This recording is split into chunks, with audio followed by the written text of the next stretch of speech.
Arkadaşlar an proporsiyonuna devam ediyorum. Biraz daha uzadı ama ne yapalım? Çünkü hepsini öğrenmeniz gerekiyor. An, datif, datif. Bakın bütün alanları verdim şurada. Anda ilk anlattığım şey ne? Çok hızlı şey yapınca. Askıda, masada, su kenarı, cam kenarı, tavan. Bakın verdim. Değme temasları da verdim. Şimdi temporal. Temporal nedir? Zaman. Zaman için günlerin önüne nasıl geliyor? Demek ki su kenarında an. Günlerin önüne an. Temporal diye bir başlık atıyorum. Temporal, temporal zaman demek. Zaman. Bakın am Mittwoch günlerin önüne. Bir günleri yazayım. Daha sonra vereceğim ben bunları. Günleri bir yazayım. Ve Mahlzeit'i da yazayım bir. Mahlzeit'in. Peki burada yerim yok. Şuraya bir Mahlzeit'ini yazayım. Mahlzeit'in nedir biliyor musunuz arkadaşlar? Bir de Wochentage'yi vereyim. Wochentage. Mahlzeit'ler öğün demektir. Öğün. Bir de haftanın günleri ve öğün ve günler. Bakın günlerde başlayalım pazartesinden. Montag, der Dienstag. Bunları ben toplu vereceğim hepsini. Toplu vereceğim bakın. Bu şekilde hepsini teker teker verip şuradaki defterimdeki gibi bakın böyle vereceğim ama şimdilik bir alel usul vereceğim. Burada ne geliyor, ne yapılıyor hepsini vereceğim. Bir öğrencimin defteri bu. Ben oradan da yararlanıyorum. Bazen takıldığım yerlerde. Bunları bir yazayım şöyle. Mittwoch, çarşamba, Donnerstag, evet, der Donnerstag, der Freitag, der Samstag, der Sonntag. Evet, Wochenende'yi de yazalım ki Wochenende bunlardan ayrılmıyor. Hafta sonu. Bunların önüne bir de öğünleri yazayım. Morgen sabah hem yarın demek. Mittag öğle. Öğleden önce nedir? Vormittag. Vormittag. Şu yeşil de güzel yazıyormuş. Evet. Nachmittag. Abend. Bakın akşam. Peki Nacht'ı ayırıyorum. Nacht'ı çünkü in der Nacht geliyor. Mitternacht'ta da in der Nacht. Mitternacht gece yarısı. Bakar mısınız? Buralarda in geliyor. Şuraya bir in anlatayım. Şuraya ikisinde in geliyor. Şöyle bir ayıralım burayı. Ama şurada önlerine ne geliyor propozisyon A. Çünkü ne biliyor musunuz? Wann sorusu diğer videolarda da anlattım. Datif demektir. Direkt kafadan datif yapacağız. Peki günlerin önüne hepsinin önüne geliyor. An proporsiyonu geliyor. Burayı böyle anlattıktan sonra evet devam ediyorum.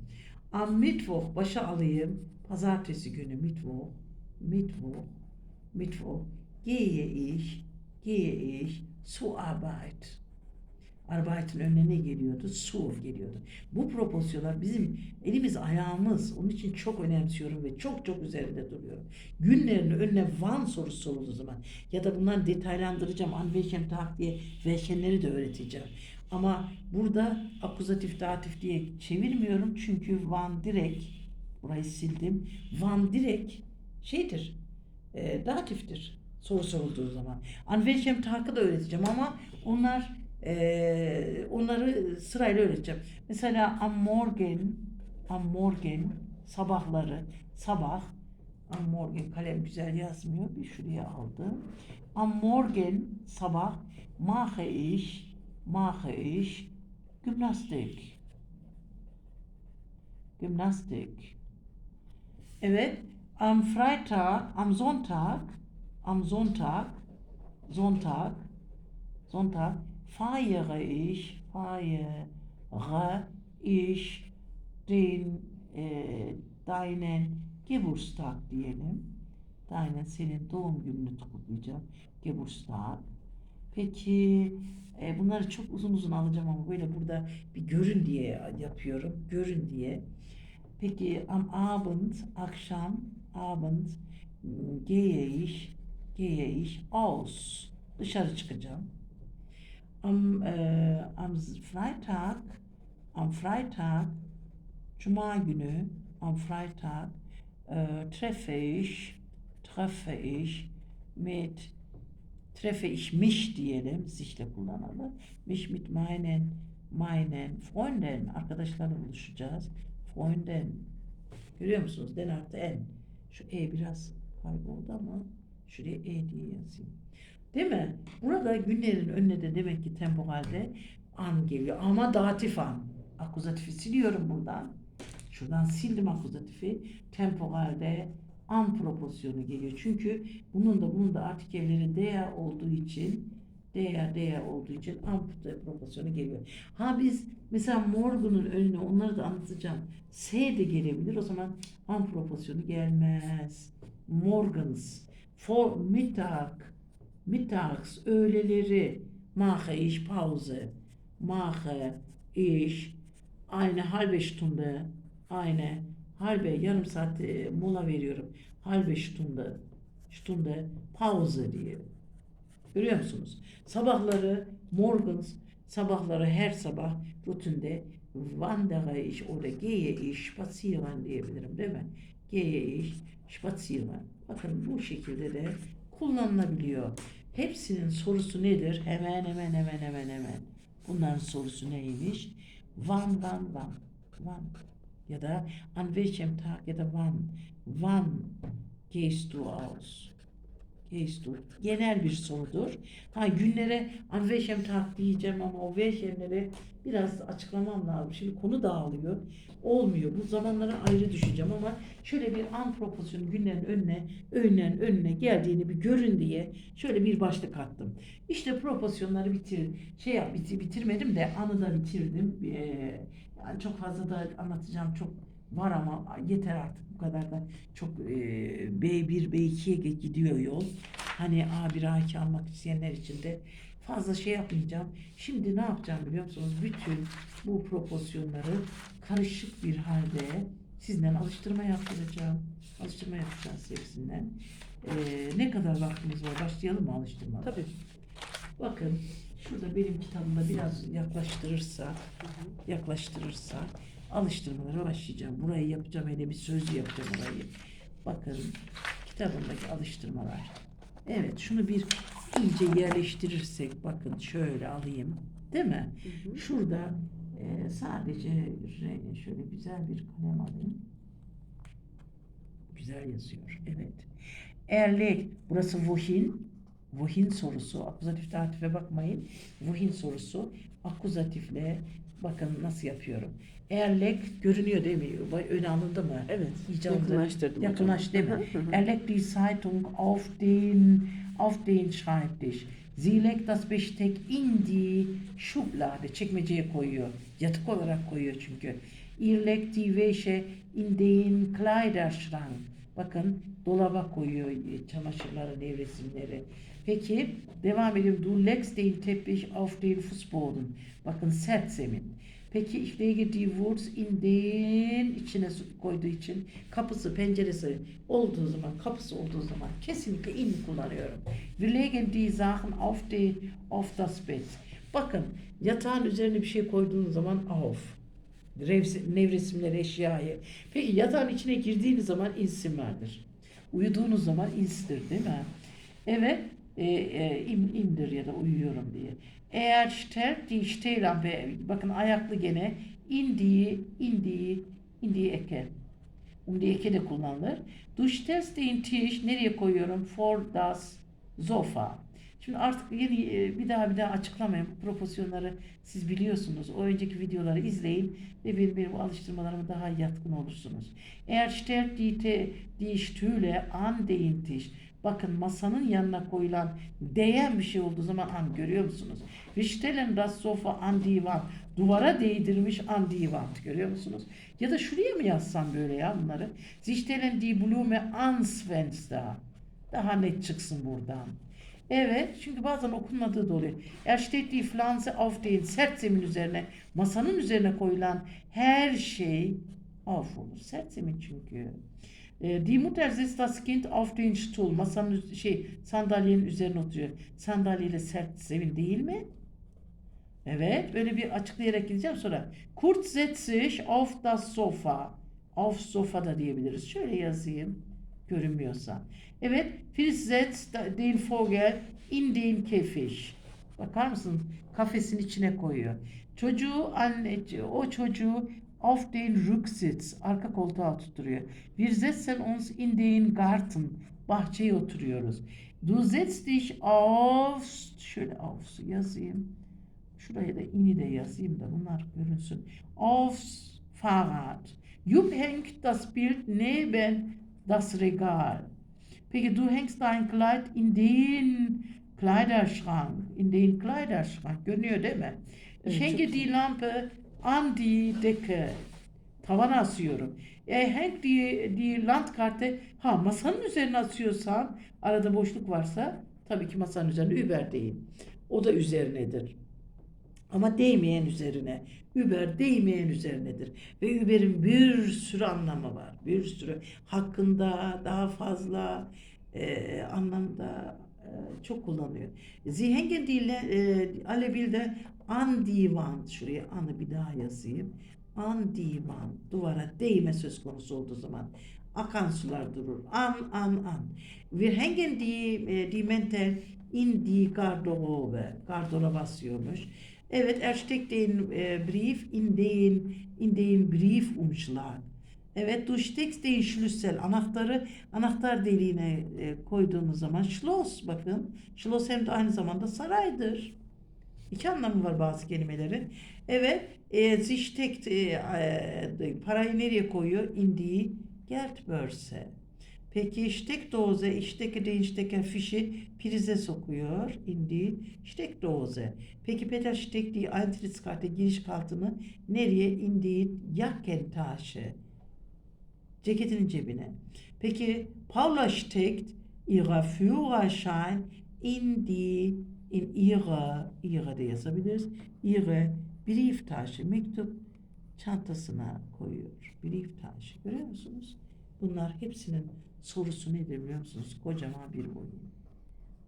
Wohin. Peki bunları ben şimdi akuzatiften datife döndürebilir miyim? Döndürebilirim. Eğer atarım. Die Zeitung liegt auf dem Tisch.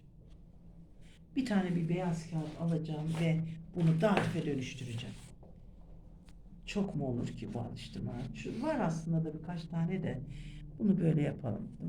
Dakikamız var değil mi? Evet. Peki. Şöyle gidelim. Bakın nasıl Vo'ya döndürüyorum.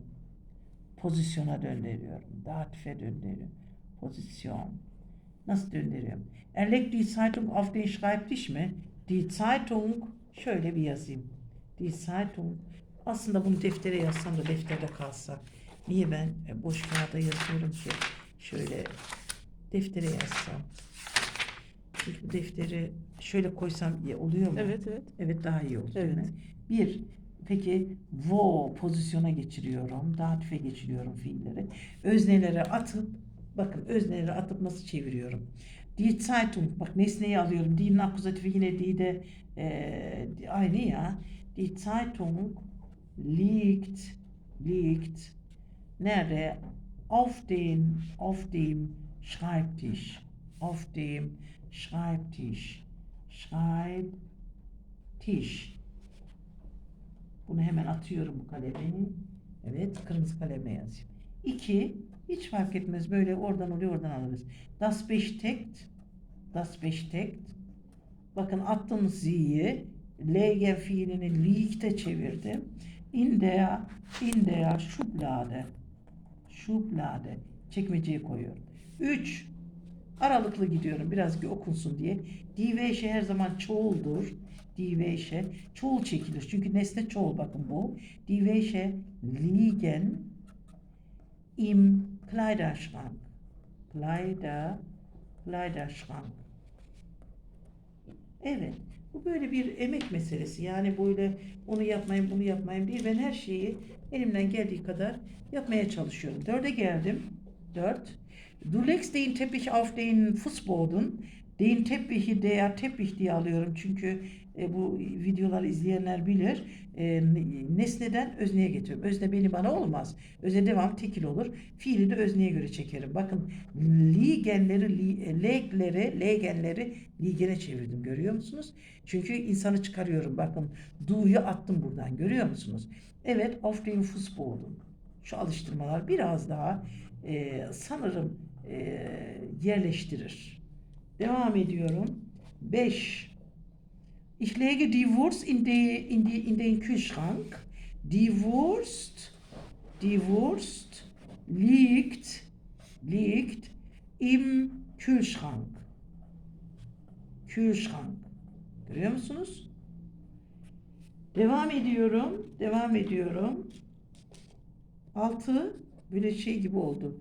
Akide şekeri gibi oldu rengarenk ama görürsün diye daha böyle renk kalem kullanmak çok önemli. Seine Sachen, wir legen seine Sachen auf das Bett diyorum. Seine Sachen'e özne diye çekersem şeyden nesne halinden çekersem stellen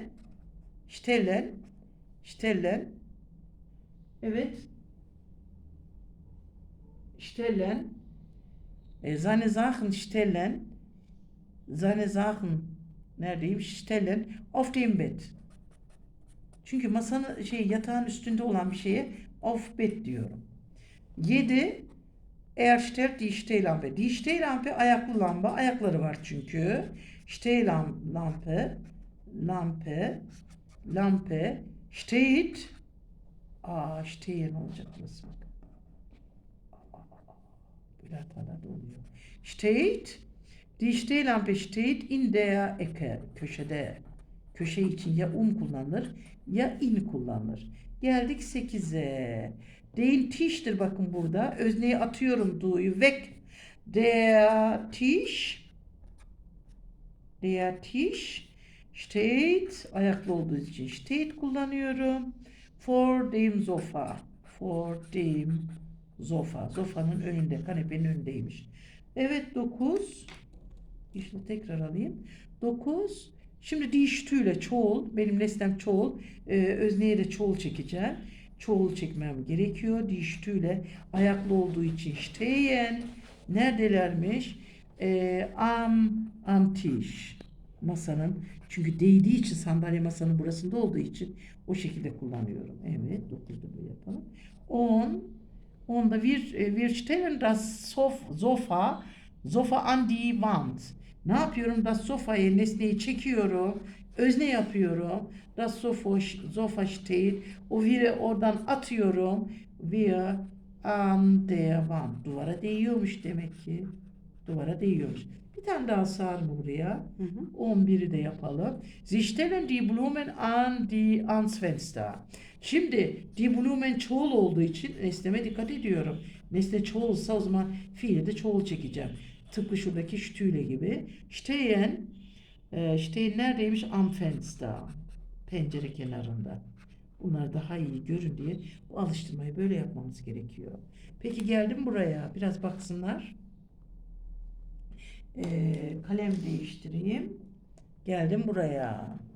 11, 12'de miyiz? Devam ediyorum 12. Biraz daha çekerim burayı istersen. Hemen ayarlıyorum. Öyle mi? Biraz şöyle çeksem olur mu? Olur. Elim rahat etmesi için. Bakın 12. 12'ye bakıyorum. En son 11'i yazdık değil mi? 12'de bakın ya da şuraya bir kağıt koyayım daha rahat görün. 12. Bakın buraya. Er steht die Pflanze auf den Tisch diyor.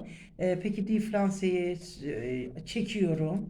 Pflanze. Nesneyi çekiyorum. Bakıyorum ayaklı mı? Ayaklıysa steht kullanıyorum. Ne yapıyorum?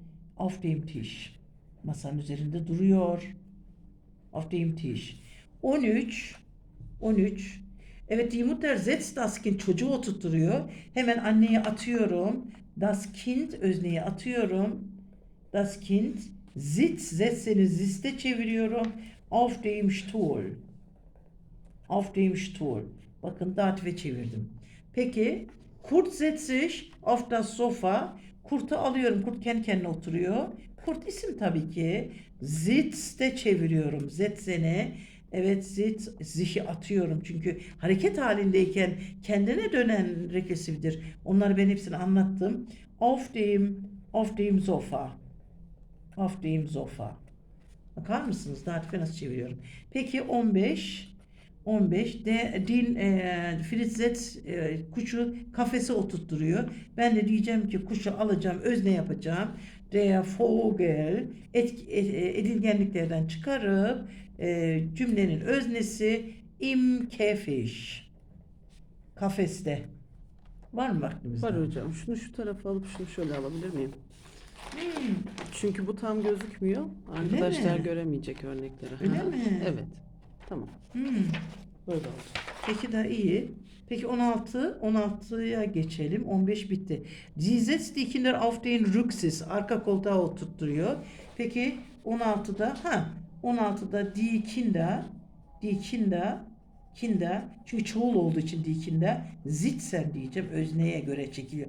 Nesne durumundan özne durumuna geçiyor. Tabii ki fiiller özneye göre çekilir. Die Kinder sitzen auf dem Rücksitz. Arka koltukta oturuyorlar. Rücken arka demek. Sırt demek. Rückensitz. Ay yine gitti. Sitz. Neyse. Z gitti sadece. Onu oraya koyabiliriz. Evet. 17. Evet, wir sitzen uns in dem Garten. Biz oturuyoruz şu anda ama oturur vaziyetteyiz derken wir sitzen im Garten. Bu alıştırma çok önemsiyorum ben bu alıştırmayı tam öğrenmek için. Du setzt dich aufs Fahrrad. 18. Evet, du sitzt. Bakın burada es düşüyor çünkü kökünde z olursa es kesinlikle alınmaz. Öyle yazanlara da bakmayın. Du sitzt. Evet, auf dem Fahrrad. Bisiklette oturuyor. 18, 19'a gelelim. 19. Biraz açık açık yazayım ki daha rahat görsün herkes. Evet, Jupp hängt das Bild neben das Regal. Peki ne yapıyorum? Hemen nesneyi alıp özne yapıyorum. Bunları şeyde de yapacağım. Pasiflerde de nesneyi alıp pasif durumuna çevirmeyi öğreteceğim. Das Bild hängt duruşunu söylüyorum. Neben dem Regal. Regalin yanında. Asılı. Şuraya 20'yi sığdırabilir miyim? Du hängst dein Kleid in den Kleiderschrank. Evet. Du'yu atıyorum. Dein Kleid'i alıyorum. Dein Kleid çıkıyor değil mi buradan? Dein Kleid hängt nerede asılı? Hängt. Evet. Im Kleiderschrank. Kleiderschrank. Görüyor musun? Evet. Devam edelim mi böyle? Şöyle alayım. Evet. Evet. Bakalım. En son 20'yi mi yaptık? Tabii ki 20'yi yaptık. 21. Hemen 21. Şurası görülüyor değil mi? 21. Du hängst dein Kleid in den Kleiderschrank. Onu yaptım. Şurası. Die Lampe.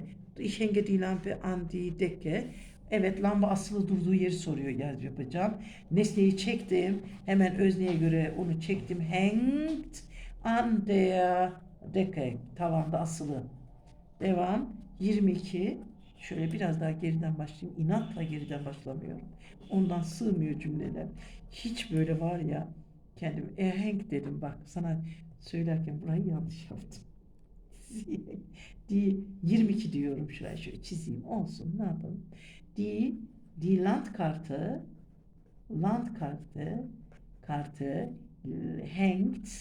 hängt über dem Tisch. Masanın üzerinde asılı. 23 biraz hızlanayım. Evet, alte Bilder değil mi? Alle Bilder. Bütün resimler. Alle Bilder. Çünkü Bilder çoğul.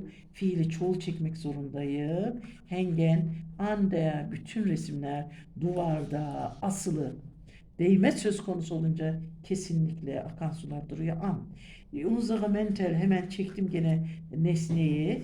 Unsere Mäntel hängen in der Garderobe. Devam ediyorum. 25. Evet. Er steckt den Brief in den Briefumschlag. Der Brief steckt şeyin içinde mektup. Nerede? Im Briefumschlag. Mektup zarfının içinde.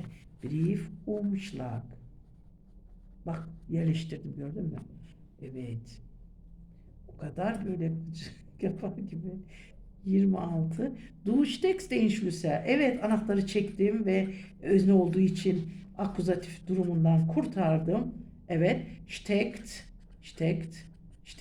im Schloss. Schloss aynı zamanda saraydır da. Anahtar deliği. 27. Evet. 27 yaptım. Yok 27. Ihr Geld'i çektim. Steckt in der Geldbörse. Bakın cüzdanda para. Evet. Der 28. Der Stecker Fiş neredeymiş? Prizde. Prizin içinde. In der Steckdose. Bu sayfada bitti. Steckdose. Görüyor musunuz? Bitti mi? İki örneğimiz kaldı. İki örneğimiz İsterseniz kaldı. Şu alta yazabilirsiniz Zamanımız hocam. yoksa İki örneğimizi de yapabiliriz. var mı zamanımız? İki örneğimizi 20, yapabiliriz. 28, 29 diyeyim. Tamam. Hı hı. 29 diyeyim. 29. Die Eintrittskarte. Yine içeriden başladım. Eintrittskarte. Karte. Steckt in der Jackentasche. Jackentasche. Ceketin cebindeymiş. Peki Ihren Führerschein 29 30. alıştırma. Ihren Führerschein'i ne olarak alacağım? İyi alacağım. Çünkü artık geri değer. O kızın şeyi Paula'nın Führer kızın olduğu için erkek olsaydı Paul olsaydı bu sein olurdu değil mi?